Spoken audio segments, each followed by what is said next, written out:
Let's go straight to it. President Muhammadu Buhari has declared that Nigeria has decided to vote for Bola Ahmed Tinubu and other candidates of the ruling All Progressive Congress in the last Saturday's presidential and National Assembly elections because of the high level of development brought about by the present administration.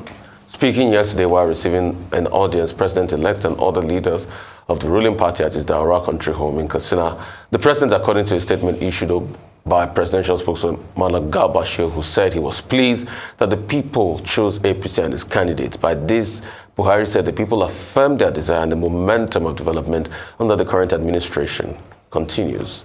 However, some protests have followed Bola Ahmed Tinubu's way. Nigerians under the banner of Concerned Citizens Unite for Democracy have protested what they describe as suppression of the people's will by INEC. Protesters say the result announced by the electoral umpire does not reflect voters' wishes, as Nigerians fail to make the process transparent, as INEC failed to make the process transparent for Nigerians.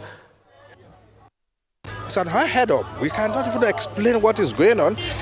People were disappointed. I'm a product of civil society. Civil society, we are development agents. And from what we've seen, from the result of the election, it's absurd. It's absurd. And that is why you see everybody, multinational, foreign observers, people are complaining about the process of the election. The INEC promised us we would have an election that would be electronically transmitted. What would it cost the INEC to ensure that as we were voting at each polling unit, as they were recording the results were being sent, even if it had to be sent to 37 screens, for people to be watching it live on TV. Go around the 36 state and FCT, there's no way anybody is celebrating. Why? Even the APC that claim they've won, they're not even celebrating. Look at their faces. Go around. They know they did not win. The contract is simple. INEC promised Nigerians that the beavers was going to work. That INEC will transmit results immediately after you've voted and counted at that polling unit. Yes. That was not done. There were also protests in the southeastern states of Enugu, where demonstrators carrying placards vowed to insist on challenging the results. I don't know what happened to our vote. Yes. If you go to online, many people are posting results of the main results, but if they come, they will fabricate it. Okay, check this thing. They did not rig other results aside from presidency results. Why would they just rig the presidency results? Labour Party winning all the election that they take, aside from the presidency election, meaning that they rig it.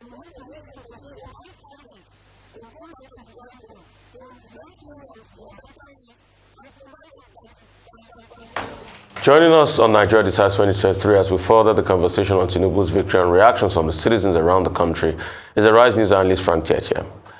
Great to have you. Morning, and great to have you once again. So, we're still, talking about what happened, what transpired. President Muhammadu Buhari said, no bloodshed.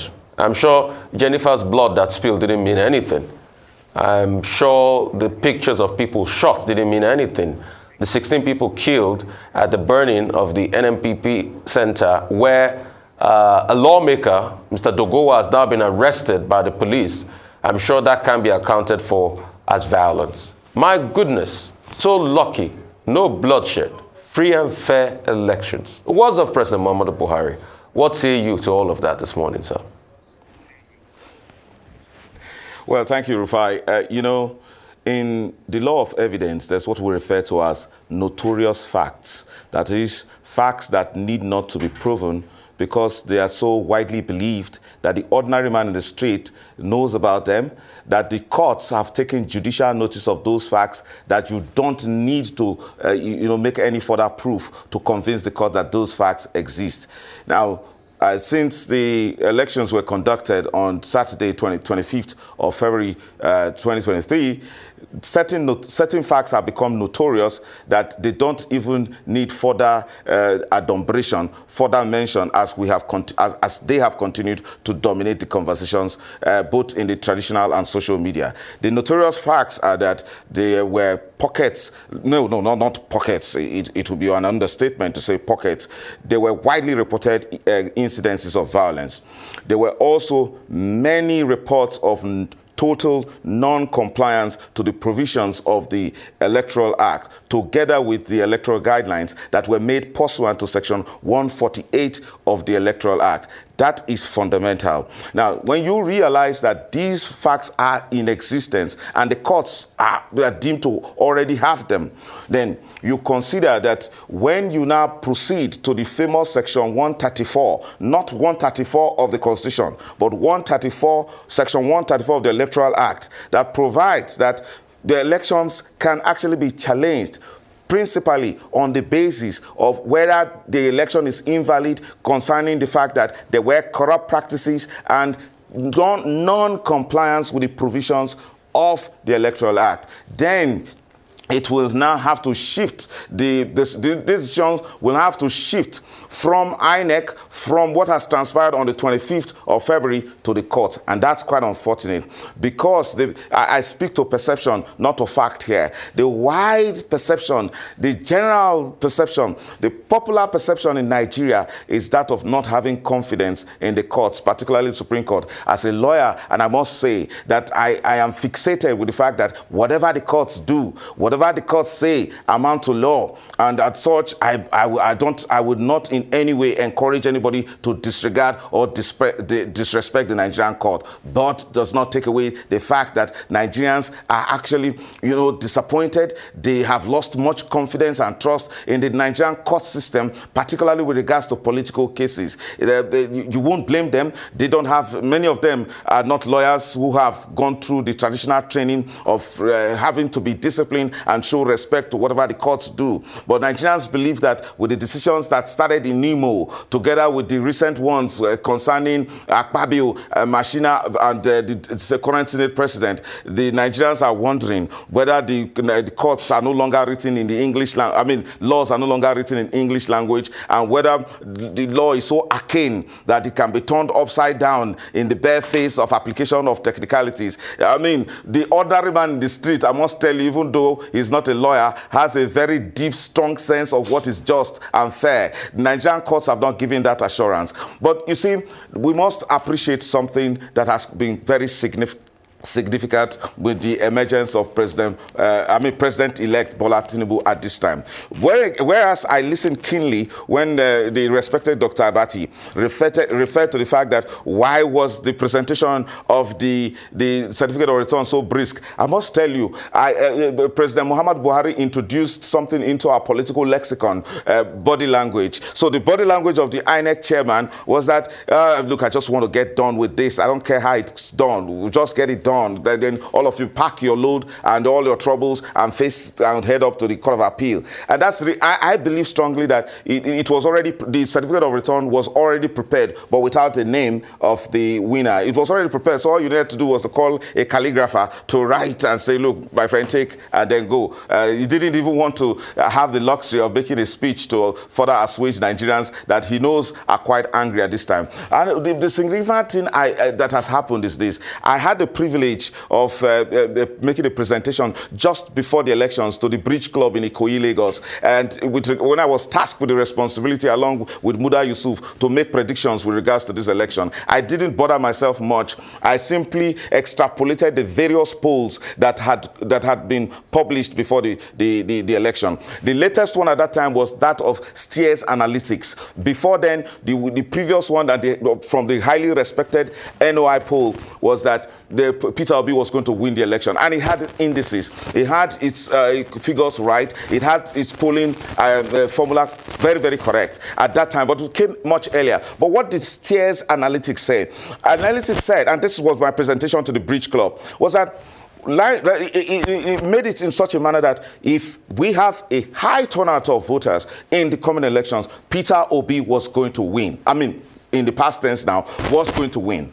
However, if there is going to be a record of low voter turnout, then Bola Ahmed Tinubu would win. And it eventually turned out right. So Steers Analytics, they got that quite right. But you see, again, that same, if you extend the Steers Analytics position, there was a warning, a very strong warning, that Nigeria will face very serious problems in the eventual win of a Bola Ahmed Tinubu on certain grounds. First, not necessarily because of anything but the Muslim ticket, but as a result of an apprehension, as a result of many persons who will be disgruntled, dissatisfied, because he doesn't reflect much of the popular views, the popular movements at this time in Nigeria. But again, before I started this line of explanation, I said there is a positive direction. Making reference to my presentation was that look at the Rufai has helped us with the issues of mentioning some famous dates, either 1983 or 1993, and now to 2023. But go back to 1953. In 1953, which I think we should also continue to make allusions to history, hoping that it can help us. In 1953, drawing from the positive is this: Northern Nigerian politicians and Southern politicians were at each other's, they were daggers drawn.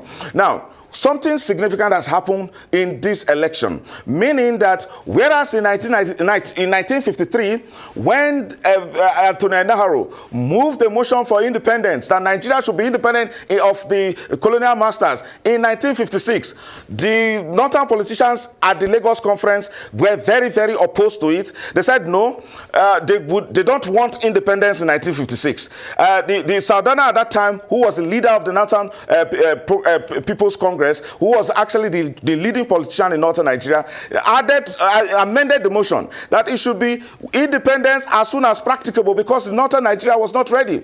That angered the southern politicians a lot, and there was a walkout by northern politicians from that conference. But as they were walking out, they were being insulted, they were being abused, that these guys don't want to Okay, all right. So, I mean, I thought you wanted to land your point because that was quite great, and then I would proceed to. I'm very careful when when the anchor makes one sound, I will have to stop. But let me quickly land. Please the land. point is that you can see that there is a collaboration between northern politicians now and southern politicians, and this is coming from once disgruntled people. So the big problem, according to Steers Analytics, will be the unity of Nigeria after a Bola Ahmed Tinubu win.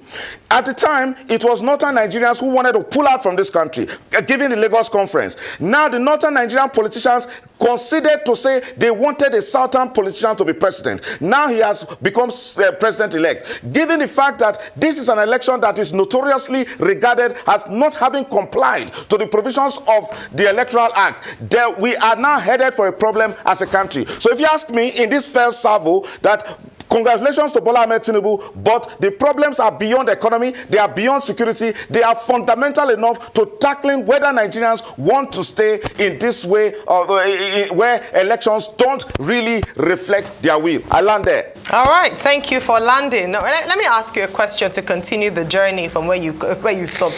So you talked about the responsibility of Asiwaju Bola Ahmed Tinubu once he's sworn in to promote the unity of Nigerians because it's quite fragmented at the moment based on the Steers report. And that's quite instructive because we just had a similar conversation before you came on with Mr. Funsho Doherty. And away from that, just to say that the president in his speech when we received Bola Ahmed Tinubu in Daura said that he was going to build on his administration's success. If we're to look at this call to building national unity, this administration has been criticized for being, for nepotism at different levels in the area of appointments, and we've seen a deepening in tensions, as it were, between ethnic groups. So how do you think the president-elect should begin to work as we begin to chart his, his journey to Aso Rock? What should be his priority? How would he begin to mend these fragmented relationships and build one Nigeria? This election has come with a very big cost. Nigerians suffered a lot. There was a wide perception by Nigerians, and I emphasize perception, that there were certain policies of government preceding this election to ensure that a certain candidate was not favored and as against being punished. And that informed the Naira policy. It didn't matter what the CBN said, that it was more of a demonetization policy that was meant to tackle inflation. Nigerians suffered in such horrendous, situations. You needed to see what Nigerians have been through and they're still going through because of the failed implementation of that policy. Nigerians have suffered a lot under President Muhammadu Buhari, not because he's a bad person, not because he intends to suffer Nigerians, but as a matter of fact. And we talk about notorious fact. These are things we shouldn't keep saying so that it look as if one is driving an agenda. There is no agenda. The truth about it is that Nigerians suffered high state of insecurity. Nigerians suffered high level of low esteem and self-esteem. And the economy was bad enough. And then the bad thing about it was that Nigerians were losing hope. A reflection again of 1984 when Andrew was notable for checking out. And the NTA did everything he could do at that time to dissuade Nigerians from checking out. Checking out has been reinvented as Japa. The truth about it is that I don't want to overemphasize the fact that we experienced intractable problems facing the President Muhammadu Buhari's administration that he couldn't handle. Yes, so I don't want to repeat myself or sound like a broken record because of the things that have been said. Nevertheless, you talk about a president-elect that has a huge problem. He compares himself with the legendary Obafemi Awolowo or the cosmopolitan MKO Abiola. I think he doesn't match, because right now he doesn't appeal to a significant greater number of Nigerians at this moment. But we must respect the fact that he's president-elect. Therefore, he must begin to take responsibility. When President Obasanjo was president-elect in 1999, he took the presidential jet and started running around the whole world. He was junketing everywhere because at that time our problem was that General Sani Abacha had given us a very bad reputation for being a brutal military dictator, so he needed to repair foreign relations. Now, the president must realize that the current problem we are facing now in this country is that the average Nigerian is suffering. The economy is in dire straits. Beyond that, there is a lot of fallenness. People are having a sense of not only dissatisfaction, but being excluded at this moment. And I trust Bola Ahmed Tinubu to an extent. He has his records, no matter how much you can vilify him. He appears to be a man that is quite inclusive. I see what's going on in Lagos today. I am very proud when I see the list of commissioners there in the times of Bola Ahmed Tinubu, Babatunde Raji Fashola, and the current Sanwo-Olu. The infection that Lagos appears to be a place that really accommodates all shades of persons to the extent that they are entrusted with very serious responsibilities. Take a look at the fact that the Commissioner of Finance in Lagos State is an Urobo man like me. I mean, how can the Urobo people in Delta State believe that how possible an Urobo man is Commissioner of Finance in Lagos? That is how cosmopolitan the Lagos mindset is. That he must build seriously upon as he sets up a cabinet at the federal level, giving a sense of belonging to every Nigerian. Whether we like it or not, security is important, but right now, Nigeria must survive.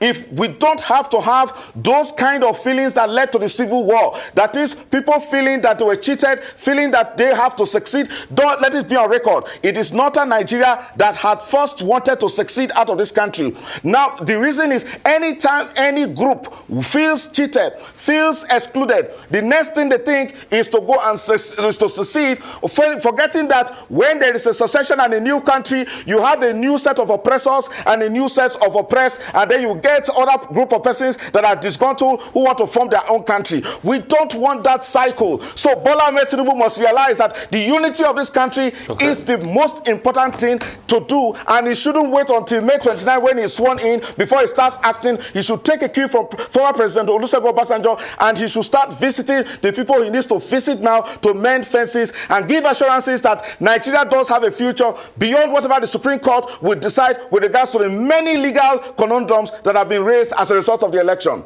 Well, I get your point about your expectations. Unity of Nigeria, very important. Some other people will say prosperity, peace, progress. And the candidate of the APC, now president-elect, In the speeches that he has made, he has talked about unifying the country. He has talked about carrying everybody along. He has talked about prosperity and trying to make sure that, Nigeria moves forward. However, if you look at the other political parties, PDP says it will retrieve its stolen mandate. I put that in quotes. NNPP says it has 7 major complaints on the basis of which it's going to go to court. The first complaint by the NNPP is what it calls the hostility of the Electoral Commission, in addition to other infractions, in addition to President Buhari campaigning on election day. Labour Party also wants to go to court. Dati Ahmed, the running mate to Mr. Peter Obi, already said that much. Now, but the big issue is this. Many Nigerians have no faith in the Supreme Court of Nigeria. Very soon there's going to be about 11 vacancies on that bench. And everybody will be looking forward to the next government that comes in to fill those vacancies. Why do you think Nigerians are now all of a sudden so skeptical about an established mechanism for resolving election disputes? Is it that the Supreme Court has, people have lost confidence in the Supreme Court, when it is clear that there's no alternative where there are grievances or non-compliance being alleged by some of the stakeholders? Let me tell you, sir, personally, as a person, as a lawyer trained in Nigeria, I have confidence in every court in Nigeria. That is a presupposition. But I now tell you what the fact is, and we have been repeating it for too long. The fact, which is a perception that the majority of Nigerians have, is that it should be clear that they don't have confidence in the Nigerian judiciary. But again, as I speak as a defender of the judiciary, I ask a question: what other alternative do you have? What alternative do you have to order? Nigeria will not be the first place that will experience the politics of the Supreme Court. Let us not beat about the bush. Decisions that emanate from courts at the highest level. You, Dr. Abati, educated Nigerians here on the Arise News channel, that the court is not necessarily a court of law alone, given the provisions of Section 6 of the Constitution, which makes it, in a position that has jurisdiction to even make pronouncement on issues of Chapter 2 that deal with fundamental objective and directive principle of state policy. So it is also a court of policy. You made that very copious, clear, and arrow that point right here. But again, in that case, what Nigerians must now appreciate is that such a court will have to consider issues of politics when it is making its decision. Sometimes it even decides to abandon law. It discards law. And like I've argued several times, that has been quite opposed, is that courts make law. Courts make law. And if you remember our elementary law that tells us that the prophecies of what the court will do are in fact pretentiously nothing, are what I mean by law, quoting the Justice Oliver Wendell Holmes. That is, the men seated there in the Supreme Court reason among themselves and expectedly act in what be in the best interest of justice or in the overall interest of Nigeria. So let us not, play the ostrich and pretend as if we are going to expect a stricto censor application of the law when issues get to the Supreme Court. No, the men of the Supreme Court will reason. They will be influenced by their sentiments from where they come from. And interestingly, they may even have loyalties. They are basically human beings first before anything else. The challenge is that to what extent will they be able to exalt their practice as judicial officers to represent, the icons that we have had in this country. Before mentioning the likes of Lord Denning, who would do everything possible to promote justice. So Nigerians, as a matter of fact, do not have confidence in the court system at the moment. But nevertheless, it is better to take the matters to the court. Let them be ventilated there. Why would you now give the alternative of saying, oh, we don't have confidence in the court, so let's die here, in quote? No, no. You know what? You know where we stand. We stand. We at all times there must be order. Okay, Mr. Frank, at all times there must be order. But is that not why the politicians are saying we win with violence at the election polls, then we go to court because we know we can get it in our favor. Because dial back to 2007 case that was decided 4-3, the Yaradua case. If you remember, this is exactly what you're saying. It's the same temperature the likes of the Nikki Tobis of this world, the Ricky Taffas, enunciated when that case went. And it was really close. They called that election the worst election in history. And it went 4-3 because of all of these factors. So, is it not just opening that room for violence at the polls? That's number one. Number two, let's quickly look at the things that will even be the agenda for the new president-elect. He's got an economy that is in doldrums. He's got a nation that is fractured. Sanitary environmental indices at an all-time low. He's got a broken nation. What will he do to fix the pieces of this broken nation as we speak? I said it before. President-elect Bola Ahmed Tinubu should tomorrow start visiting the people he needs to visit the way he did when he won the primaries of the All Progressive Congress against the will of the powers that be in that party. He should do that. Reconciliation. Immediately after the Civil War, you remember the 3 R's that General Yakubu Gowon promoted. Reconciliation was principal in addition to reconstruction and rehabilitation. Reconciliation at this time, Nigerians are not happy. He needs, and at this time, many Nigerians, unfortunately and painfully, young Nigerians do not see him as a true reflection of the will of the people. Personally, I mean, I had made up my mind whoever was elected president would have my support.